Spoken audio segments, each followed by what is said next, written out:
अस्सलामुअलैकुम वरहमतुल्लाहि वबरकातुहू। हक मीडिया के स्पेशल प्रोग्राम में आपका इस्तकबाल है। मैं फैजुल बारी। नाजरीन, 88 साल तक बैतुल मुक़द्दस क्रिश्चियंस के कब्जे में रहने के बाद 2 अक्टूबर साल 1187 जुमा के दिन मुसलमानों ने बैतुल मुक़द्दस क्रिश्चियन से दोबारा फतह किया। ये फतह का सेहरा और क्रेडिट किसको जाता है? ये फतह आज भी यूरोपियन हिस्टोरियंस के लिए एक मिसाल क्यों है? बैतुल मुक़द्दस यरूशलेम पर कंट्रोल करने के लिए जंगों में कितना खून खराबा हुआ है? मुसलमानों ने जब भी बैतुल मुक़द्दस फतह किया वो क्रिश्चियंस और ज्यूज से डिफरेंट, पीसफुल और ब्यूटीफुल कैसे था? ये और ऐसे तमाम तारीखी इवेंट्स को हमें जानना क्यों जरूरी है, आज इस वीडियो में डिस्कस करेंगे। 20 सितंबर 1187 से शहर यरूशलेम का ब्लॉकेज, मुहासरा चल रहा था। आज के वर्ल्ड से तब की सिचुएशन बहुत डिफरेंट थी। यरूशलेम के मुहासरे के अराउंड उस रीजन की पॉलिटिकल सिचुएशन क्या थी, उसको समझिए। आज के मुस्लिम वर्ल्ड का ये लेवांत एरिया, जिसमें इजिप्ट भी शामिल है, लगभग 200 सालों से फातमीद रूलिंग के अंडर आता था। ये काफी सरसब्ज और शादाब रीजन हुआ करता था, मगर जैसे जैसे फातमीद कमजोर हो रहे थे, ये बात तय थी कि कोई क्रिश्चियन रूलर इसको फतह कर लेगा। फिर उसके बाद न सिर्फ ये कि ये सरसब्ज इलाका उनके कंट्रोल में होगा, बल्कि वो मशरकी बहर रोम यानी ईस्टर्न मेडिटेरेनियन सी को भी कंट्रोल करेगा। इसीलिए सल्जूक डायनेस्टी के मायनाज रूलर सुल्तान नूरुद्दीन जंगी के रूलिंग में कुर्दिश कमांडर असदुद्दीन शेरकोह बिन शाजी को 1167 में फौजी दस्ता देकर फातमीद की मदद करने के लिए भेजा गया। गाजी शेरकोह के इस कामयाब फौजी मुहिम के इनाम में फातमीद रूलर अल आदिद ने उन्हें अपना वजीर बनाया। 22 फरवरी 1169 को शेरकोह की वफात हो जाती है। उसके बाद उनके भतीजा को वजीर के ओहदे पर फायज किया जाता है। वो भतीजा जिसने आगे चल करके इस्लाम की तारीख का वो अजीम कारनामा सर अंजाम दिया, जिससे उन्हें खलीफा दोम अमीरुल मोमिनीन हजरत उमर रज़ियल्लाहु तआला अन्हु के बाद दूसरा फातेह बैतुल मुक़द्दस के नाम से याद किया जाता है। नाम है सलाहुद्दीन यूसुफ बिन अय्यूब। सलाहुद्दीन अब नहीं बख्शेगा।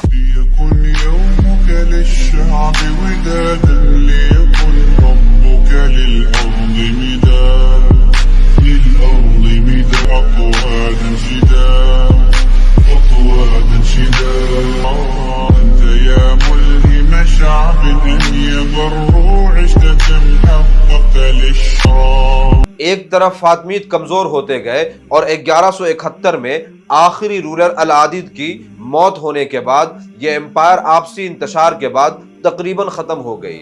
सलाहुद्दीन अय्यूबी के सामने सबसे बड़ा चैलेंज यह था कि इस रीजन को एक्सटर्नल फोर्सेस से बचाते हुए पीस एस्टेब्लिश करे।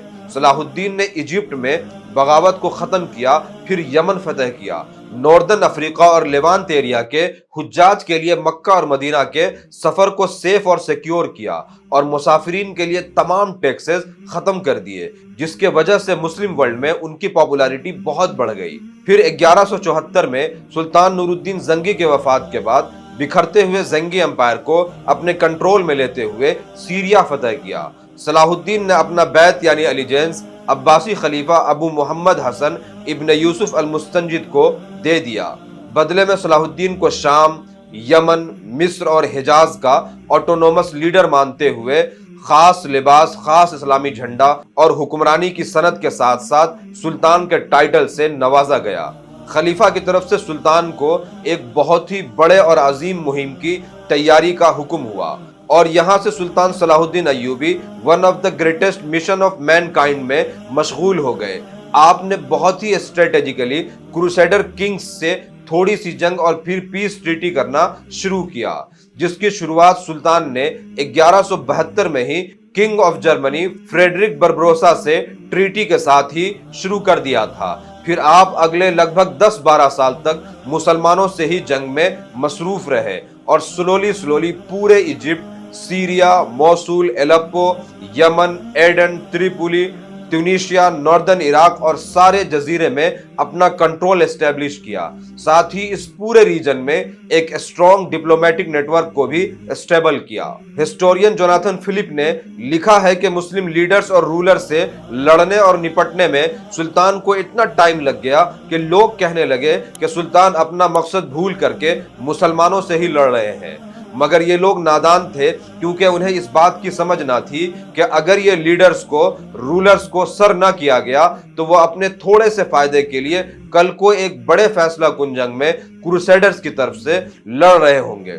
फिर उम्मत के रिसोर्सेज और वसाइल का उम्मत के खिलाफ क्रूसेडर्स के लिए इस्तेमाल हो रहा होगा। इस हवाले से इनायतुल्लाह अल-तमिश्की 5 वॉल्यूम में दास्तान ईमान फरोशों की बुक बहुत ही शानदार बुक है, बच्चों को जरूर पढ़ना चाहिए। एक बड़े फैसला कुन जंग के लिए बहुत बड़ी प्रिपरेशन और बैकअप की जरूरत होती है, जिसमें मिलिट्री के साथ साथ वेपन, एम्यूनिशन और फिर फूड्स भी मैटर करता है, जिसकी तैयारी का सुल्तान को पूरा मौका मिलता रहा। इसी बीच कुदरत का करना ऐसा हुआ कि एक सरफिरा crusader leader Reynald de Chatillon ने अपनी बदमाशियां शुरू की। वो कहता था कि उसकी ख्वाहिश है कि वो मक्का और मदीना पर हमला करे, मुस्लिम स्टेट्स के आउटर रीजन पर मुसलमानों के कारवान पर हमला करता, हुज्जाज के काफिलों को लूट लेता। एक बार उसने मुसलमानों के ऐसे ही एक हुज्जाज के काफिले पर हमला किया, सामान लूट लिया, कैदियों को रिलीज करने से मना कर दिया, लोगों का कत्लेआम करते हुए रसूलुल्लाह सल्लल्लाहु अलैहि वसल्लम के शान में गुस्ताखियां करता रहा।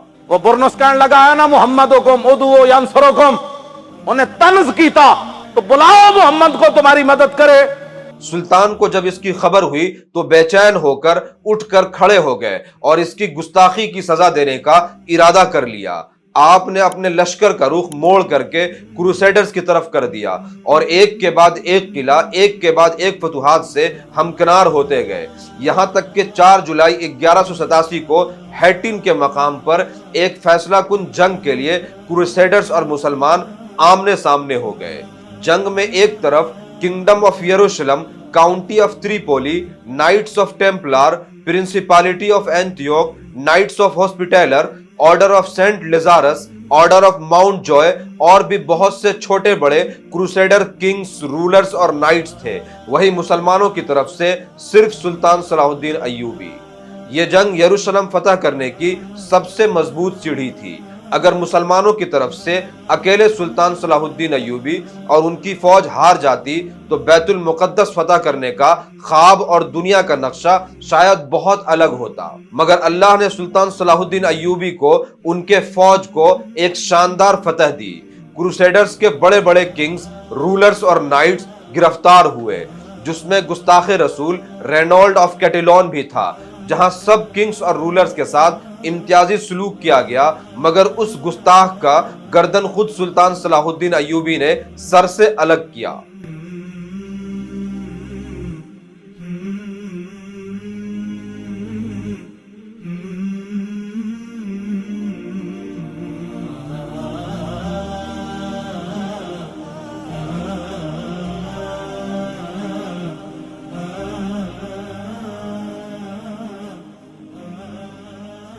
बैटल ऑफ हित्तीन में इस पूरे रीजन के क्रूसेडर्स पावर्स को कुचलने के बाद जुलाई से सितंबर के बीच सुल्तान ने अमेजिंग स्ट्रेटेजी और ब्रेवरी से क्रूसेडर्स के 52 और शहरों को और किलों को फतह किया, जिसमें एक्कर, नेबुलस, जफ्फा, टोरोन, साइडन, बैरूत और अस्कलोन जैसे मजबूत किले शामिल थे। सुल्तान के खुदादाद सलाहियत पर रश्क करे कि ये पूरे रीजन के पावर्स को ज़ेरे नुगू करते हुए 20 सितंबर को यरूशलेम का मुहासरा और घेराव, ब्लॉकेट शुरू किया।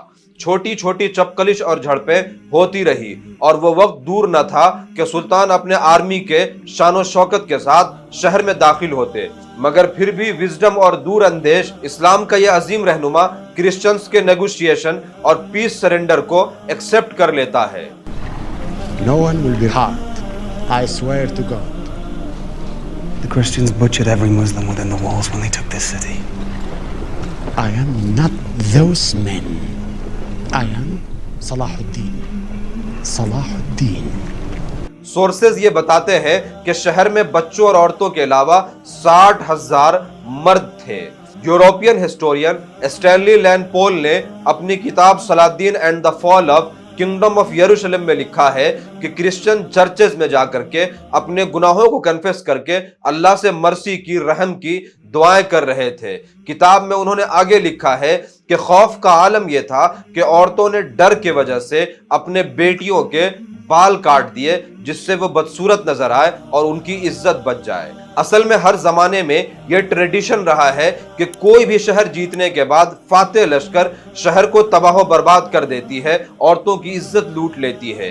ये आज के 21st सेंचुरी में भी ऐसे ही होता है। फिर चाहे बोस्निया में मुस्लिम औरतों का 1993 में सर्फ सेक्स स्लेव बनाते हो या अबू गरीब के जेलों में अमेरिकन सोल्जर इराकी मुस्लिम औरतों की जिनसी इस्तेहसाल करते हो, या आज के फलस्तीन में वहां की औरतों के साथ इजरायली सोल्जर्स या चाइना की अथॉरिटी जिनजियांग में वहां के मुस्लिम यूगर औरतों की इज्जत तार तार करते हो, या और भी दुनिया के कहीं भी किसी भी रीजन में अगर मिलिट्री उस रीजन को ऑक्यूपाई करती है तो उनकी औरतों को सेक्स स्लेव के तौर पे ट्रीट करते हैं। और उस जमाने में तो वॉर प्रिजनर्स के साथ और भी बदतरीन सलूक किया जाता था। खुद यही शहर यरूशलेम जितनी बार अलग अलग कौमों ने फतह किया उतनी मर्तबा तबाही और बर्बादी का यह शहर गवाह बनता रहा। मैंने फलस्तीन और इजराइल कॉन्फ्लिक्ट पर जब वीडियो बनाई थी तो इसकी तारीख का जिक्र किया था, जरा सुनिए। 587 बीसी में बाबुल यानी बेबीलोन के किंग नेबुकदनेस्सर II ने जेरूशलेम के ऊपर हमला किया, वर्शिप प्लेसेस को डिस्ट्रॉय कर दिए, पूरे शहर को सिस्टमैटिक तरीके से तबाह बर्बाद कर दिया, ज्यूस को बहुत ज्यादा मारा पीटा और स्लेव बना करके पूरे किंगडम के अंदर भेज दिया। 70 ईस्वी में रोमन किंग टाइटस ने जेरूशलेम फतह किया, ज्यूस का बदतरीन कत्लेआम किया और पूरे शहर को बुरी तरह से तबाह बर्बाद कर दिया, और जो ज्यूस बच गए उनको शहर से एक्साइल कर दिया। रोमन किंग हेड्रियन के रीजन में ज्यूस ने एक रिवोल्ट किया, बार खोखबा रिवोल्ट, जिसमें 4 साल तक रोमन से वो लगातार लड़ते रहे, मगर 136 ईस्वी में वो ये रिवोल्ट में हार जाते हैं, जिसके बाद 6 लाख ज्यूस का कत्लेआम किया जाता है और 50 शहर और 985 विलेजेस को पूरी तरह से जला दिया जाता है, तबाह बर्बाद कर दिया जाता है, और जो ज्यूस बच जाते हैं उनकी एंट्री शहर के अंदर बैन कर दी जाती है। फिर 614 ईस्वी में ज्यूस ने ईरानियों के साथ मिलकर के यानी सैसेनियन एम्पायर के साथ मिलकर के जेरूशलेम को दोबारा से फतह किया। शहर फतह करने के बाद अरब क्रिश्चियंस के ऊपर बदतरीन कत्लेआम किया, 90,000 क्रिश्चियंस को मारा जाता है, उनको कत्ल किया जाता है, और 37,000 क्रिश्चियंस को स्लेव बना करके स्लेव मार्केट में बेच दिया जाता है। यहाँ तक कि सिर्फ 88 साल पहले गॉडफ्रे और बर्लियन के अंडर में जब क्रूसेडर्स ने 1099 में फातमियून से बैतुल मुकद्दस कब्जा किया तो मुसलमानों और ज्यूस के साथ तारीख का बदतरीन कत्लेआम किया गया। खुद यूरोपियन हिस्टोरियन गेस्टे फ्रैंकोरम ने लिखा है कि इतना शदीद कत्लेआम हुआ कि क्रूसेडर सोल्जर्स के टखने यानी एंकल तक मुसलमानों की लाशों से खून से सना हुआ था। हिस्टोरियन जस्टिन मरोजी ने अपनी book Islamic empire 15 cities that define civilisation में लिखा है कि एक क्रूसेड सोल्जर कहता है कि हमारे फौजियों ने दुश्मनों के यानी मुसलमानों के सर काट दिए, ज्यादा तकलीफ हो उसके लिए आग में उन्हें झोंक दिया, गलियों में सरों, कटे हुए पांव और हाथों का ढेर था। यही बात रेमंड ऑफ अगिरेलो और फल्चर ऑफ कार्ट्रेस ने भी लिखा है। अगले कई दिन तक शहर में मुसलमानों का ज्यूस का कत्लेआम होता रहा। रोड पर, शहर के नालियों में, झाड़ियों में, कुओं में, लगभग पूरे शहर में मुसलमानों की लाश भरी पड़ी थी। मशहूर हिस्टोरियन इब्ने अथर ने लिखा है कि कोई 70,000 मुसलमानों को शहीद किया गया था। 88 साल के बाद अब टेबल टर्न हो चुका था। अब मुसलमान फातेह थे और क्रिश्चियंस अपने जुल्म और उस जमाने में जंग के बाद कत्लेआम की रिवायत जानते थे, इसीलिए बहुत डरे हुए थे। मगर सुल्तान सलाहुद्दीन अय्यूबी ने पूरे क्रिश्चियन वर्ल्ड को हैरान करते हुए अपने फौज को यह ऑर्डर दिया कि कोई खून खराबा नहीं होगा। उन्होंने अमीरुल मोमिनीन हजरत उमर रज़ियल्लाहु ताला अन्हु की याद दिलाई जब मुसलमानों ने पहली मर्तबा बैतुल मुकद्दस फतह किया था। पूरा शहर अपने कब्जे में लिया मगर कोई खून खराबा नहीं हुआ।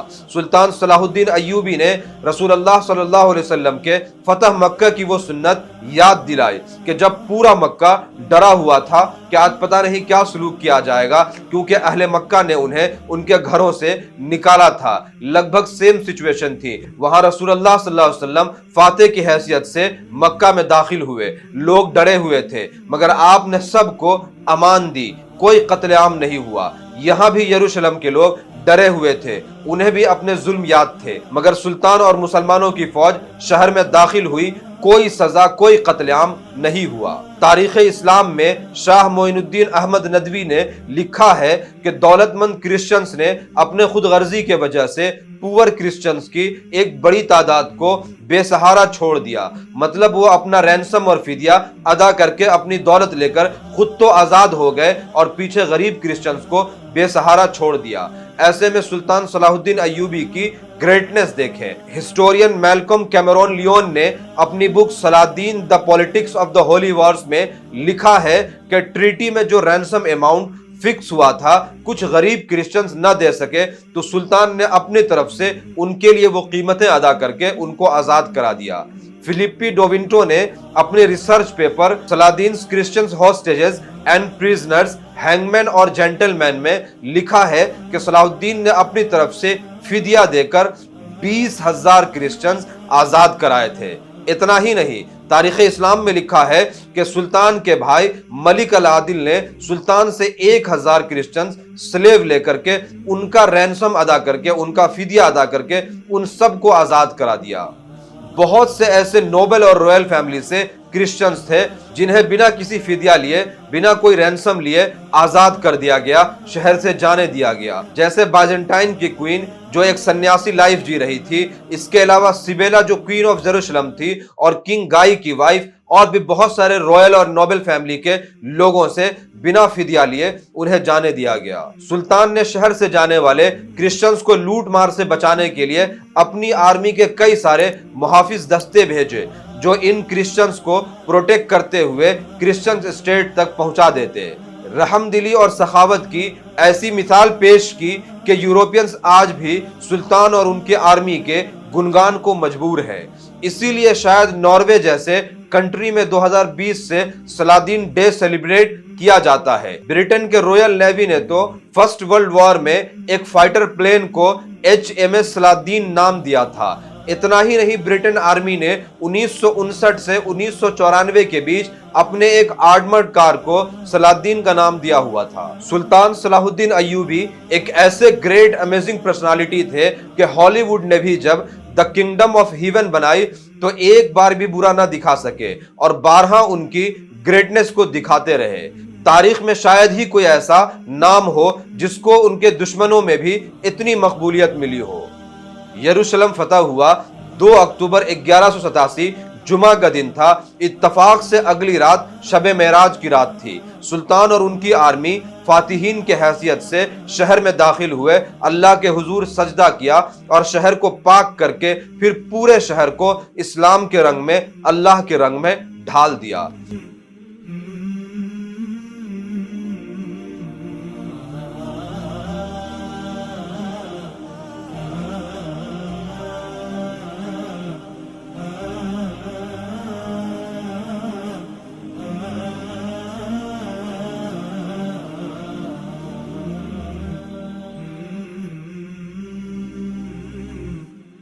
क्रिश्चियंस, ज्यूज सब के वर्शिप प्लेसेस को प्रोटेक्शन दिया गया। हर मजहब के लोगों को पूरी रिलीजियस फ्रीडम दी गई। यही वजह थी कि तब से अगले 1000 साल तक यरूशलेम में ज्यूज, क्रिश्चियंस और मुसलमान एक साथ पीसफुल तरीके से रह रहे थे और तरक्की कर रहे थे, क्योंकि इस्लाम उन्हें उनके कल्चर, उनके मजहब, उनके लैंग्वेज को प्रोटेक्ट कर रहा था। मगर फिर ब्रिटेन और फ्रांस और वर्ल्ड पावर्स ने इजराइल के थ्रू यरूशलेम इन्वेड कराया और फिर आखिरी 100 सालों में वहां क्रिश्चियंस और मुस्लिम्स का कत्लेआम हो रहा है। 70 साल पहले जब इजरायली ज्यूस ने फलस्तीन कब्जा करा तो इतनी तबाही मचाई, इतना कत्लो गारत किया कि उस दिन को यानी 15 मई को नकबा के नाम से जाना जाता है, जहां 7,50,000 लोग अपने घर से बेघर हो गए। اور تب سے اب تک فلسطینین مسلمز اور کرسچنز پر تمام طرح کے ایٹروسٹیز کیے جا رہے ہیں، ان کے اوپر ظلم کے پہاڑ توڑے جا رہے ہیں۔ ہر رات شاید فلسطین کی مسلم اور کرسچنز عورتیں اس امید سے سوتی ہوں گی کہ شاید کوئی صلاح الدین ایوبی آئے گا اور انہیں اس ظلم و ستم کے جہنم سے آزاد کرائے گا۔ امید کرتا ہوں یہ ویڈیو آپ کو انفارمیٹیو لگی ہوگی، اس کو زیادہ سے زیادہ شیئر کریں، کمنٹ میں ضرور بتائیں کہ ویڈیو آپ کو کیسا لگا۔ Thank you.